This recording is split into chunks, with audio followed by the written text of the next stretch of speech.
En 2010, le prix de l'once d'or a battu record sur record. Il est passé de 1100 à plus de 1420 $, soit presque 30% de hausse en un an. C'est bien plus que le CAC 40 qui, sur la même période, a perdu 3,7%. Alors comment expliquer cette explosion? L'or est en fait considéré comme une valeur refuge, c'est-à-dire que lorsque les marchés financiers s'écroulent, les investisseurs préfèrent se rabattre sur des actifs moins risqués. L'or est une matière première, c'est un métal rare et à l'inverse des billets, on ne peut pas en créer à volonté. Ceci le rend insensible à l'inflation ainsi qu'aux variations monétaires et boursières. Structurellement, la demande est supérieure à l'offre, ce qui explique la tendance haussière depuis des années. Rappelons qu'en 1990, une once d'or, soit 31,1 grammes de métal fin, valait environ 400 $.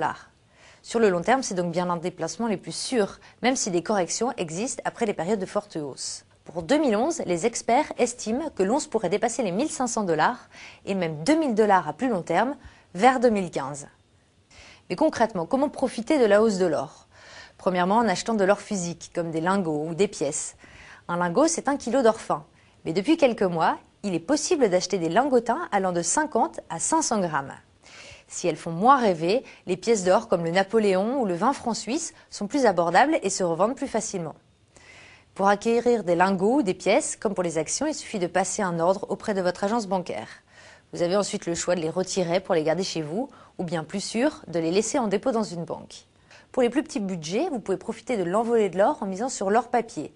Achetez les titres des mines d'or par exemple, dont l'activité profite de la demande croissante sur le métal jaune. Attention, la plupart de ces actions sont assez volatiles et cotées à l'étranger, elles supposent aussi des frais supplémentaires lors des transactions. Enfin, vous pouvez miser sur des fonds spécialisés dans les mines d'or et de métaux précieux, qui diversifient le risque, ou encore sur des produits financiers que sont les certificats ou les trackers qui reproduisent l'évolution d'un indice des mines d'or.